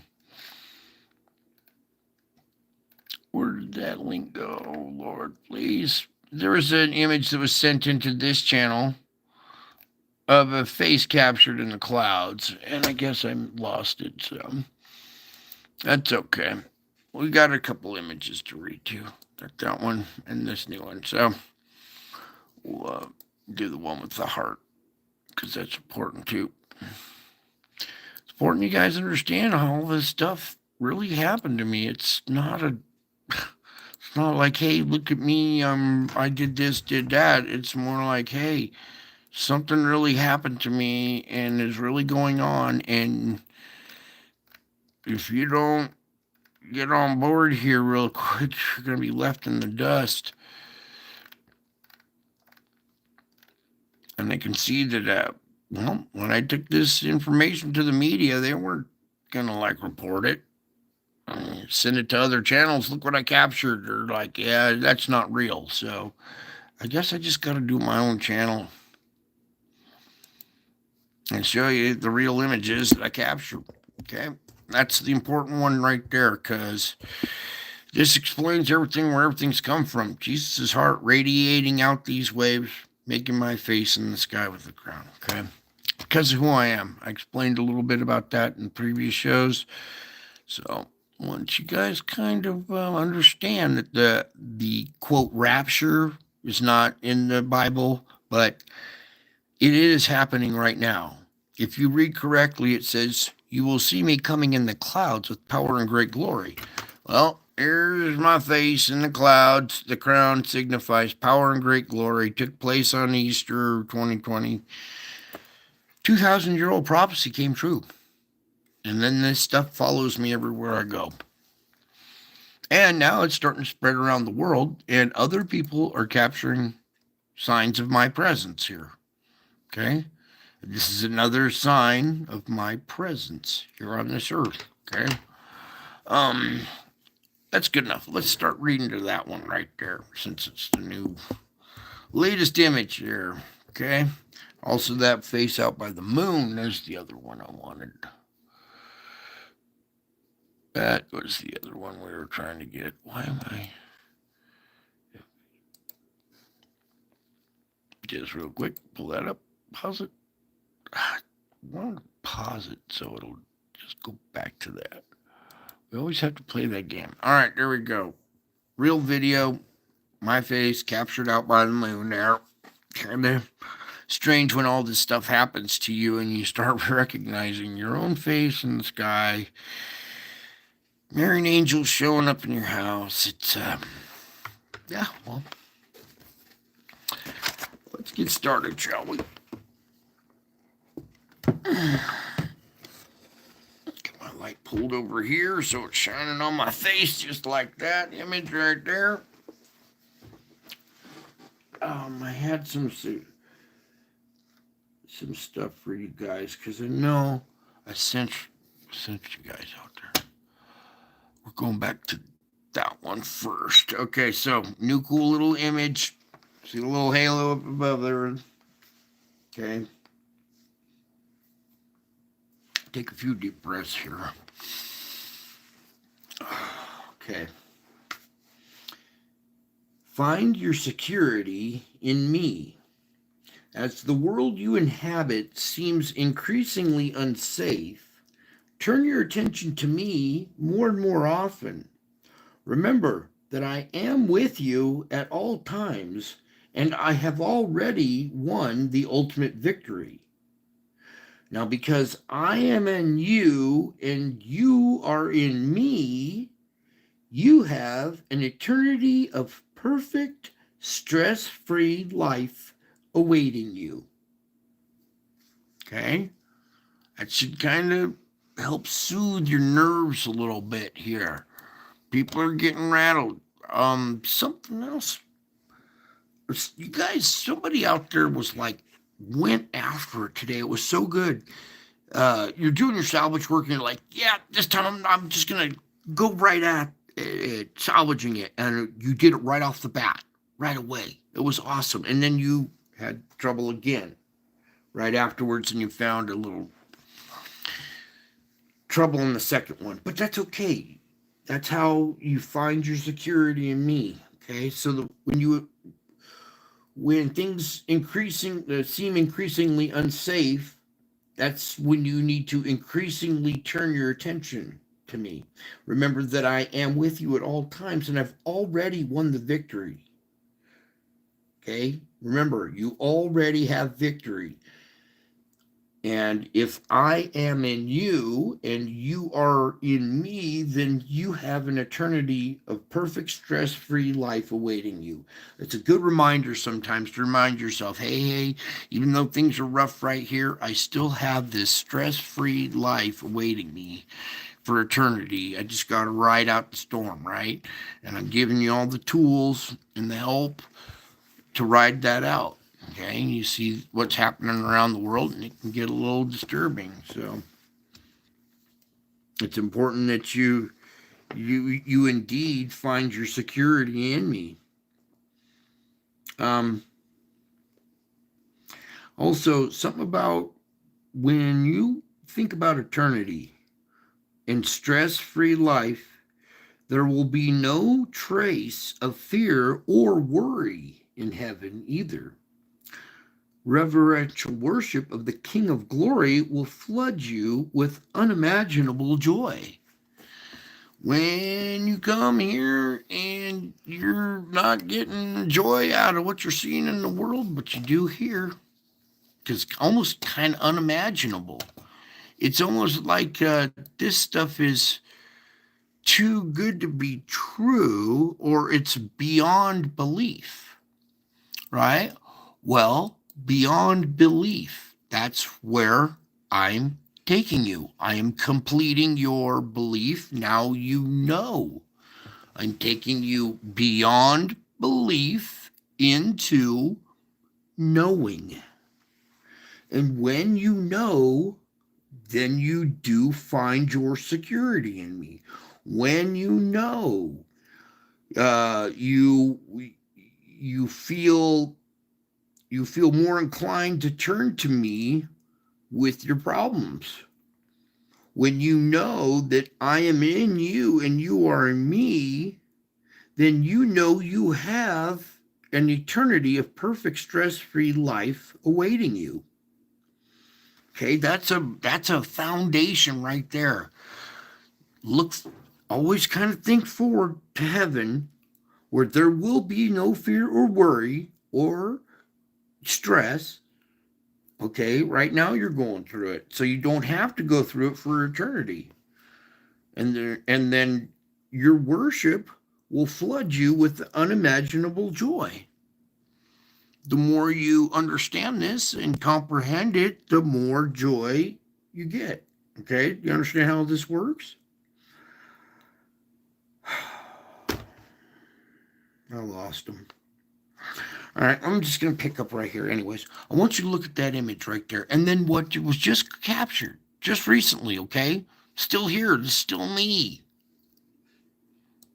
I want you to see that right there and let this future hope strengthen and encourage you while you're living in this deeply fallen world.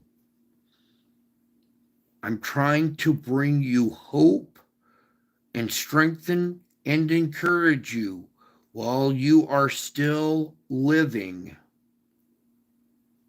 in this fallen world.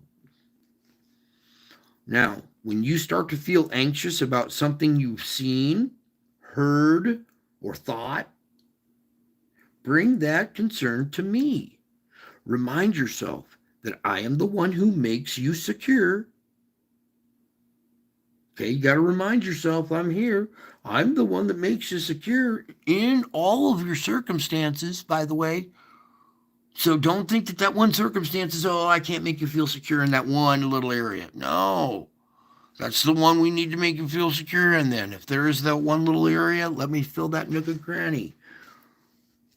I want you to look at that right there. That is your future hope. And I want it to strengthen and encourage you while you're still living in this fallen world. Remind yourself that I am the one who makes you secure. And if you find your mind gravitating toward an idolatrous way of feeling safe, an idolatrous way of feeling safe, what would be an idolatrous way of feeling safe? Is it prepping? Is it doing this? Is it stalking? Is it gold? What are all these things that you're doing that are making you feel safe, that are idolatrous? If you find your mind, if you can search in your mind, look around, find all the things that you're doing, because when you find your mind gravitating toward that all idolatrous way of feeling safe, that's when you need to tell yourself, that's not what makes me safe. Then look trustingly to me and think about who I am. The victorious Savior God who is your friend forever. In me, you are absolutely secure. Aren't you? So quit stressing. Even if your first little salvage thing went well and the second one knocked you right down into the gutter, that was a test. Hey, you got it. Here, do it again. And then the second time you're like, ow, and give up. No, just keep going. Okay?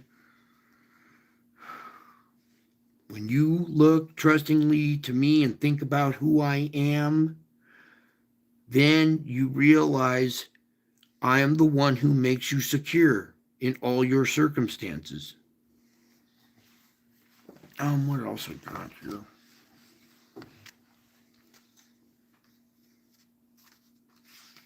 It's okay. I saw. Um. mhm. This is the one right here. Nope. That one. Okay. Uh, it's also important right now in this time and day and age, you can't trust anything, right? Everything's all computer and hands manipulated. Even the media, you can't trust your politicians, your police. There's nothing really except for Jesus. So your trust is proportional to your peace. The more trust you put in, the more peace you get out. They're proportional. Okay. So put your trust in me so you can discover my unfailing love shining on in the midst of your troubles. When you are struggling with discouragement, you need to assert your trust in me over and over again. That's that first success, and the second one, okay, do it again. Oops, and you stumbled on the second try. That's where you have to trust me over and over again.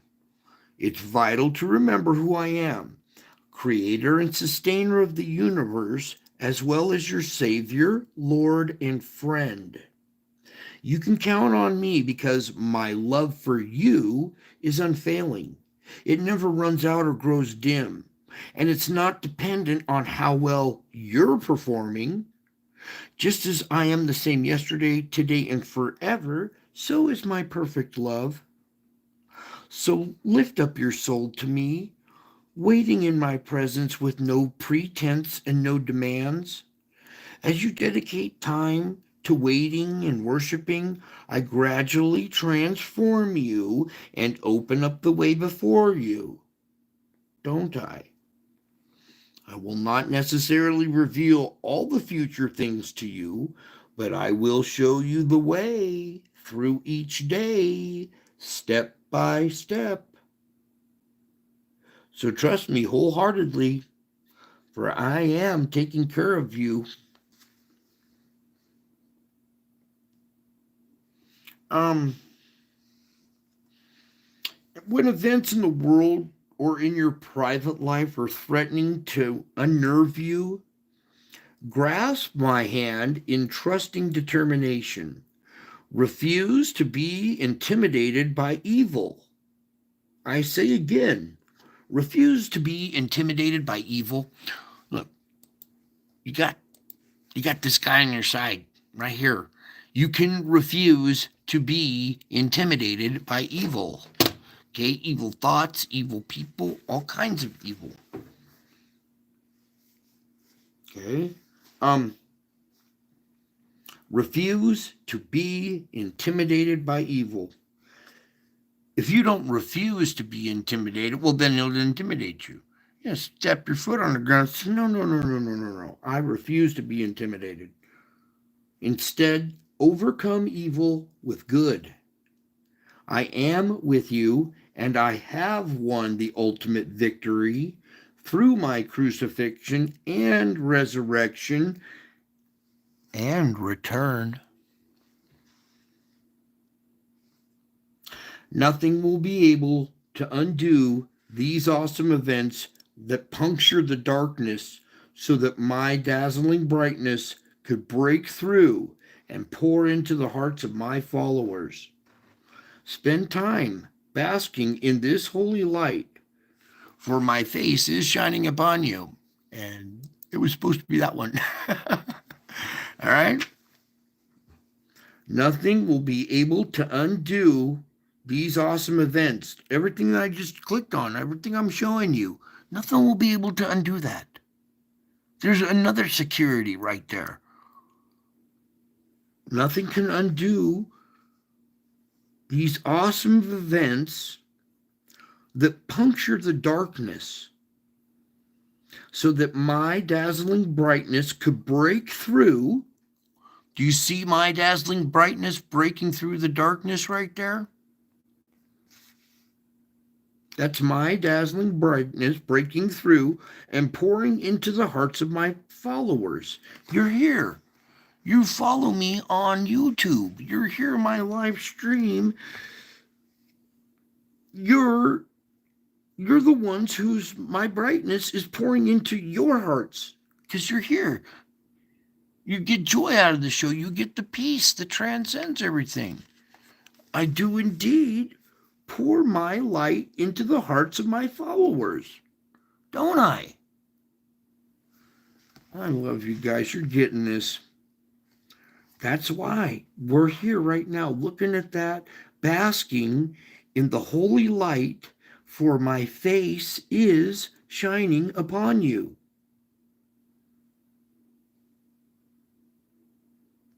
Do you see my face shining upon you?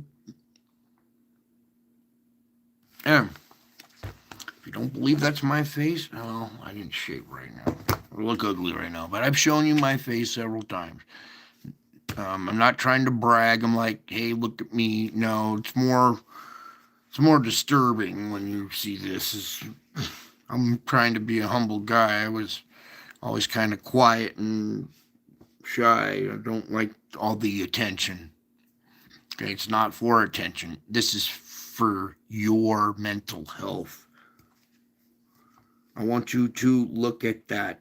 That is another awesome event that cannot be undone. It's an awesome event that punctures the darkness that cannot be undone. That is my dazzling brightness breaking through the darkness and shining upon you. That's my face shining upon you.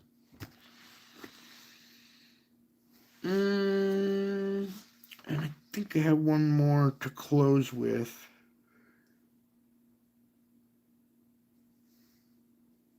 Yeah. Yep. This is the one we close with, all right? And then we'll, enough looking at that image. We'll go back to our newer one right there. Kind of more fun to look at. Okay, but it's important that you understand that is my face shining upon you, puncturing the darkness. Hey, here we go. I'm closing with this one. Everybody take a nice deep breath. Look at that image right there and understand that when tests and challenges come at you from all sides, consider it a joyful opportunity.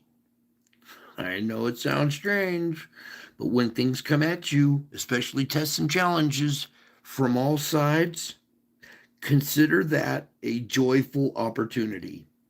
Don't waste energy regretting the way things are or wishing you could go back to yesterday.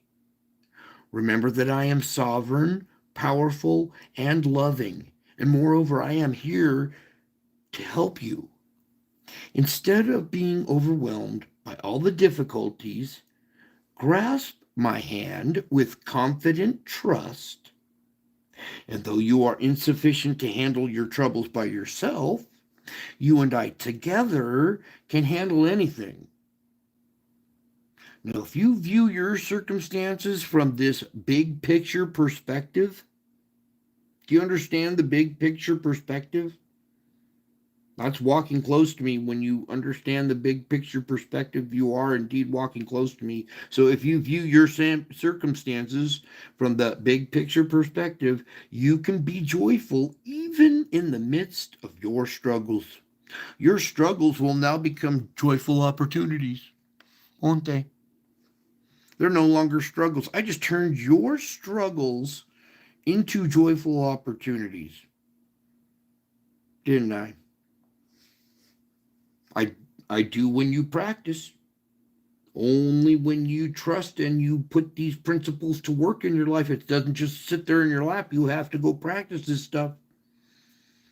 And if you view your circumstances from my perspective, you can be joyful in the midst of your struggles. Your struggles are now joyful opportunities. You have not only my presence with you, but you have my spirit within you. I am always ready to help. Seek my assistance as often as you need. One of the hardest parts of dealing with multiple trials is waiting for the resolution. Huh. Isn't one of the hardest parts of dealing with multiple trials is waiting for their resolution? Well, since patience is part of the Spirit's fruit, you guys are indeed showing patience. You're producing fruit of the Spirit. Patience is part of the Spirit's fruit. And you're practicing patience, so you're already producing fruit. You see that? I can help you endure the waiting. Okay? Since patience is part of the Spirit's fruit and we have to do some waiting, I can help you endure that waiting. That's what we're doing. I'm helping you endure the waiting. Okay? Something else. Don't try to get out of hard times prematurely. Instead, persevere patiently, knowing that perseverance must finish its work, making you mature and complete. Aha. Perseverance must finish its work. That's what makes you mature and complete. I get stuck in that one a lot, trying to get out of hard times prematurely. Mm, mm-mm. Can I tell them about the stoplight word? Sure. Okay. Trying to get out of hard times prematurely. I'll be sitting at a green light. Well, let's put it this way. It's kind of like an anxiety attack where, say you're sitting at a red light in some traffic and you look in the rear view mirror and you see the giant 100-foot wave of water coming at you, and you know you need to get out of there like right that instant, right? But the people in front of you are blocking you. And you start honking your horn and alerting everybody, hey, there's a big wave coming. Let's go, let's go. And finally, the lead car, who's at the red light, sees the wave, acknowledges that it's coming, and you're like, okay, whew, we can go now, we can go. And that person goes, no, I'm sorry, the light's still red. What? Are you kidding me? No, we're all about to die. Run the red light. No, the light's still red. And then all of a sudden, this anxiety builds up. And you're like, okay, all right, fine, Lord.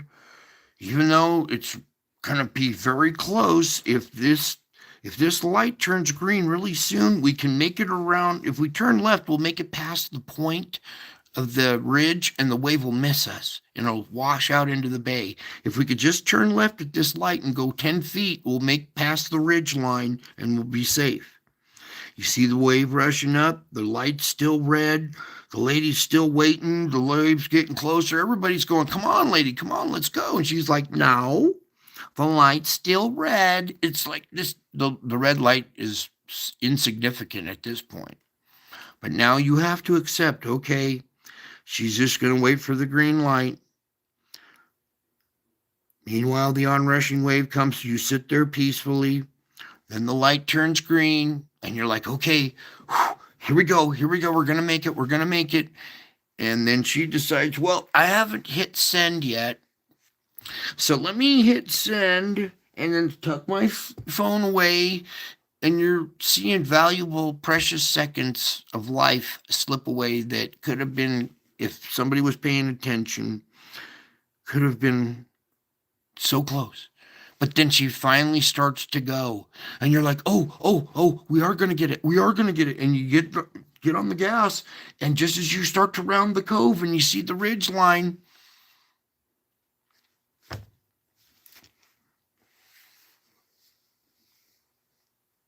okay, don't try to get out of hard times prematurely.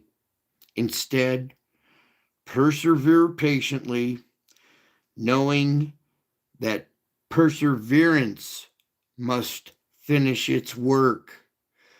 You're not here to get through the green light. You're not here to be saved from the wave. You're not here to be irritated by the lady in front of you. You are here to practice perseverance because your perseverance must finish its work.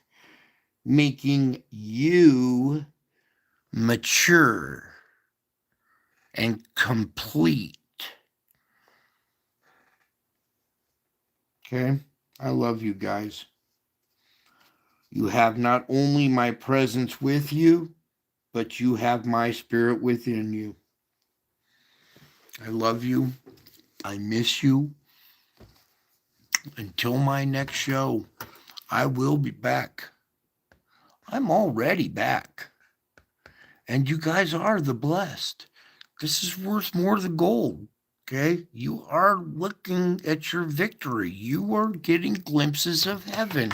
And while you wait with me, we do a little salvage work here and there, okay? I don't want you being sad all day long, okay? I want the adversity that you overcome it.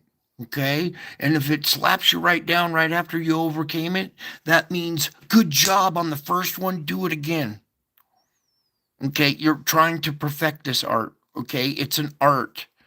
It doesn't come easily. A lot of practice, and then there's a lot of well, a lot of adversity. And when you don't feel like you've overcome it, you still are in a way that you don't see. Okay, and if you don't feel like you had success, just keep trying. It's progress, not perfection. We are working on perseverance here, okay? Everybody else isn't going to have this tool, this trait, this character ability when it's going to be needed, but you will. You will be able to stand on that day because you have perfected the art of salvaging your day and then bringing that light into other people's lives. Okay. And you can't do it unless your day's going better, right? So if you're starting off with one foot in the ditch, well, accept it, take a break, pray, start over again, and then gradually work yourself back into a better mood. If something else knocks you down, well, you might have to pull that other foot out of the ditch and do it again. But if you give up, well, then your rest of your day's just shot, right? You have to keep fighting. I just saw something. This widow that I take care of, she was watching that movie, The Abyss, and there's a scene where the young gal, I guess, dies or she drowns, I guess, yeah. And they're trying to revive her. And they're like giving her CPR, but she's already blue and it's way too gone. And they say, "Oh, that's it." They give up on her. But the guy who's giving her CPR is the man that loves her, and that was going to be his wife. And he's like, "No, I'm not giving up." And he goes back to trying, and he's trying and trying and trying, and he's even like slapping her and wake up, come on, wake up. You can do this. You can do this.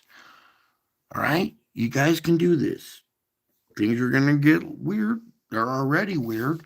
And you guys are using these tools and finding success. You you can't just let it sit in your lap. You have to use the tool. So go out there, try. When you have success, you do find a peace that transcends your circumstances. It's a spiritual battle. You are indeed in spiritual warfare. Okay? The media and the government, all these guys want control of your mind. Okay, of your mind. If they can trick you into thinking that money is what your God is and that your life rotates around money, they're going to use that to control you. But when you know that somebody else actually provides and that money is not your God, you won't have to bow down to these criminals. And you have a little edge. You know what they have coming. They are going to get caught off guard, aren't they? A lot of people are going to get caught off guard because they're looking for the rapture. Is it pre-trib, or post-trib? Well, do you even know what tribulation is? That enduring stuff and overcoming it? That's tribulation. going through stuff and overcoming it. How are you supposed to overcome stuff when you don't have tools to overcome? Here, I give you the proper tools. Now you're overcoming. You're overcoming in tribulation. You are in tribulation right now. It's a perspective. It's not coming in 7 years. It hasn't happened. It's been happening your whole life. Okay? And it's not pre-trib, post-trib rapture. The word rapture is not in there. When you see these things about start to happen, look up. You will see me coming in the clouds with power and great glory. When you see me coming in the clouds with power and great glory, you'll get caught up with me in the clouds. Caught up like a good book, like a good song, like a good YouTube live stream, or, you get caught up in TikTok for hours and never even aware of your surroundings. That's what caught up is. You are fascinated. You're caught up with me in the clouds. I would love to come by and visit, but I can't. So I have to meet my family on live on the air, right? So we meet in the air. You are indeed caught up with me in the clouds. You met me in the air. I do indeed complete you. I take you beyond belief. These images may seem beyond belief, but when you do believe, you do receive the things that are beyond belief. And I do indeed complete you. You now know your prayers have power. You now know your destiny.